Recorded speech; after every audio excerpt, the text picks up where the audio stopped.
Hello friends, welcome to your own channel daily stock. तो आज हम आपको भाग्यनगर इंडिया पे शेयर एनालिसिस बताने वाले हैं और साथ ही में आपको ये भी बताएंगे कि आपको इस शेयर में निवेश करना चाहिए या नहीं करना चाहिए। आगे बढ़ने से पहले अगर आपने हमारे चैनल को सब्सक्राइब नहीं किया हो तो आप हमारे चैनल को सब्सक्राइब ज़रूर कर दीजिएगा, साथ ही में hit the bell icon.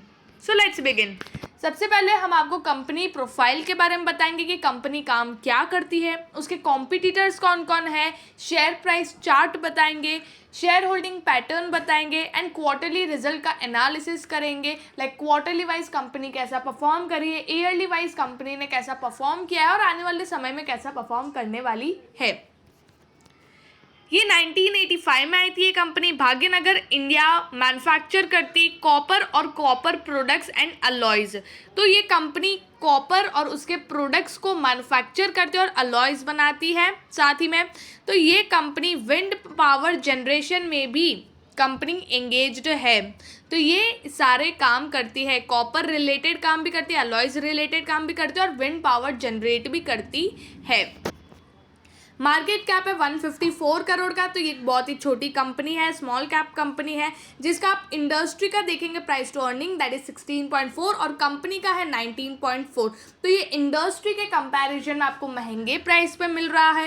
Book value भी है 41.1 और करंटली 48.1 पे ट्रेड हो रहा था आज के दिन में। आज का लास्ट ट्रेडेड प्राइस 48.1 है। तो ये बुक वैल्यू के कंपैरिजन में भी आपको महंगे प्राइस पे मिल रहा है। रिटर्न्स इस कंपनी के काफ़ी कम है। ROC देखेंगे तो 5.76% और ROE 2.79%। Returns are totally based on profit. ठीक है, अगर कंपनी का प्रॉफिट कम आ रहा है तो डायरेक्टली रिटर्न्स कंपनी के कम होंगे, मतलब प्रॉफिट कम जनरेट कर रहा है तो वो रिटर्न्स भी कम ही देगा। तो प्रॉफिट इस कंपनी के काफ़ी कम है। डेट अगर हम देखेंगे तो 138 करोड़ का डेट है कंपनी के पास। तो मार्केट कैप के हिसाब से कंपनी के पास अच्छा खासा डेट भी है। इंटरेस्ट कवरेज रेशियो इतना अच्छा नहीं है। प्लेज परसेंटेज नहीं है, मतलब कि जो प्रमोटर्स है उन्होंने 1% के स्टेक को प्लेज पे नहीं रखा है, तो ये एक पॉजिटिव बात है। But rest of the things इतनी अट्रैक्टिव नहीं है, इतनी अच्छी नहीं है, जैसे कि रिटर्न्स कंपनी के बढ़िया नहीं है, डेट भी कंपनी के पास थोड़ा ज़्यादा है। फाइनेंशियल ट्रेंड अगर हम देखेंगे तो 2018 में कंपनी के पास 524 करोड़ का रेवेन्यू था, 2019 में 570 करोड़, 2020 में 563 करोड़ और इन 2021 788 करोड़ का रेवेन्यू है। तो इन शॉर्ट कंपनी का रेवेन्यू हर साल बढ़ रहा है। बस 2020 में थोड़ा सा डिक्रीज हुआ है, वो भी इतनी बड़ी बात नहीं, 70 करोड़ से 63 करोड़ पे आया है, कोई बड़ी बात नहीं है। लेकिन rest of the years company का रेवेन्यू अच्छा खासा बढ़ रहा है। 2021 में काफ़ी अच्छा खासा रेवेन्यू बढ़ा है, लेकिन प्रॉफिट्स उसी के सामने देखेंगे तो वो डिक्रीज होते जा रहे हैं। 2018 में 12 करोड़ था, 2019 में 6 करोड़ था, 2020 में 1 करोड़, 2021 में 3 करोड़ 47 लाख। तो इन शॉर्ट कंपनी की जो प्रॉफिटेबिलिटी है वो इतनी अच्छी नहीं है, क्योंकि 788 करोड़ इतना ज़्यादा रेवेन्यू के बाद भी कंपनी सिर्फ प्रॉफिट में 3 करोड़ 3.5 करोड़ ही कमा रही है। तो वो इतना अट्रैक्टिव नहीं है और वो ही रीज़न होगा कि कंपनी का जो शेयर प्राइस है वो सिर्फ 48 रुपीज़ का है। अगर हम मार्च में देखेंगे तो कंपनी ने 150 करोड़ का सेल्स किया था, जून में 127 करोड़ का किया था, सितंबर में 108 करोड़, फिर से मार्च में 166 करोड़। तो पिछले मार्च के कंपैरिजन में देखेंगे तो इस मार्च में 166 करोड़ का किया है। फिर पैंडमिक इश्यूज आ गए थे 2020 में, तो 83 करोड़ का कंपनी का रेवेन्यू हो गया, सितंबर 180 करोड़ और मार्च में देखेंगे तो 295 करोड़ का रेवेन्यू हो गया। जून 2021 में 326 करोड़, सितंबर में 347 करोड़, दिसंबर में 377 करोड़। तो कंपनी ने 900 करोड़ से ऊपर, मतलब 1000 करोड़ के ऊपर कंपनी का रेवेन्यू जा चुका है। मतलब इस साल कंपनी ने काफ़ी बेहतरीन परफॉर्म किया है। कंपनी के रेवेन्यू के नंबर्स आप खुद देख सकते हैं, 1000 करोड़ के ऊपर तो कंपनी ने रेवेन्यू कर भी दिया है सिर्फ 3 क्वार्टर का अगर हम देखते हैं। और कंपनी की जो प्रॉफिटेबिलिटी है वो अगर आप देखेंगे तो वो उतनी ही है, 2% के रिटर्न, 2.34% देन 1.66%। मतलब जो ऑपरेटिंग प्रॉफिट मार्जिन है कंपनी का वो काफ़ी कम है। मतलब कंपनी जो बेच रही है उसमें एक्सपेंस कंपनी का बहुत ज़्यादा आ रहा है, उस वजह से जो ऑपरेटिंग प्रॉफिट है वो कंपनी का ज़्यादा नहीं आ पा रहा है। तो इन शॉर्ट कंपनी का ऑपरेटिंग प्रॉफिट मार्जिन काफ़ी कम है।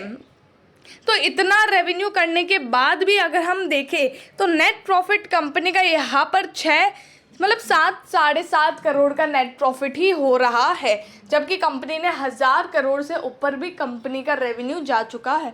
तो यही एक ड्रॉबैक है इस कंपनी का।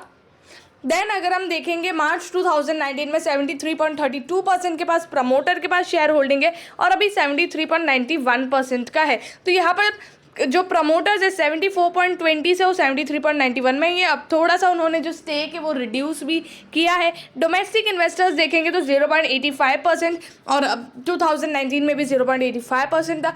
गवर्नमेंट 0.28 से 0.28 और पब्लिक 25.55 से 24.96। तो इन शॉर्ट इस शेयर के अंदर गवर्नमेंट भी है, डोमेस्टिक इन्वेस्टर्स भी है और प्रमोटर्स भी अच्छे खासे हैं और पब्लिक भी है। तो इन शॉर्ट कंपनी का जो शेयर होल्डिंग पैटर्न है काफ़ी बढ़िया है। कॉम्पिटिटर्स अगर हम देखेंगे तो इसके माइनिंग एंड मिनरल प्रोडक्ट के अंदर वेदांता है, कोल इंडिया है, एनएमडीसी है, KIOCL है, GMDC, Maithon alloys, MOIL and Bhagyanagar India.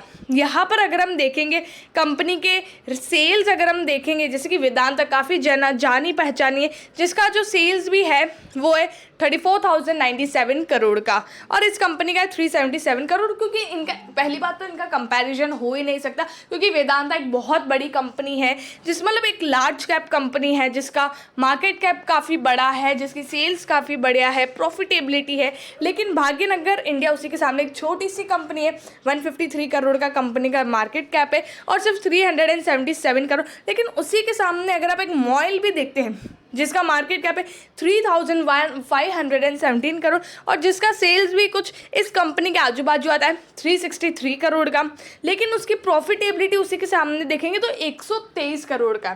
ठीक है, मैं मार्केट कैप से कंपेयर नहीं कर रही हूँ, बट सिर्फ आप खुद देखिए, जिसका सेल्स है 363 करोड़ का और प्रॉफिट उसी के सामने 123 करोड़ का है, तो काफ़ी बढ़िया प्रॉफिटेबिलिटी। लेकिन उसी के सामने अगर आप भाग्यनगर इंडिया देखें तो 377 पे सिर्फ 2 करोड़ का। तो आप समझ गए होंगे मैं आपको बोलना क्या चाह रही हूँ। इस कंपनी की जो प्रॉफिटेबिलिटी वो काफ़ी कम है, कंपनी के एक्सपेंस काफ़ी ज़्यादा है, उस वजह से। एट लास्ट हम बात करेंगे भाग्यनगर इंडिया के शेयर प्राइस पे। 5 ईयर हाई है 65 और करंटली 48.25 पे है और आज 2.66% अब तक। लॉन्ग टर्म पर्सपेक्टिव से आपको निवेश करना है तो मत करिएगा, क्योंकि ये शेयर यहीं पे रोटेट करता रहता है, ये ज़्यादा आगे नहीं बढ़ पा रहा है। क्योंकि इसकी एक ही ड्रॉबैक है, क्योंकि प्रॉफिटेबिलिटी काफ़ी कम है, उस वजह से। ठीक है, तो ये शेयर ज़्यादा ऊपर नहीं जा पाता है। तो अगर आपको सिर्फ ट्रेडिंग पर्सपेक्टिव से निवेश करना है तो आप इसमें निवेश कर सकते हैं। लॉन्ग टर्म विजन लेके इस शेयर में आपको नहीं एंटर करना चाहिए। आई होप आपको भाग्यनगर इंडिया के बारे में सब कुछ समझ में आ गया होगा। अगर आपको वीडियो अच्छा लगा है तो please like and share and subscribe our channel. Thank you.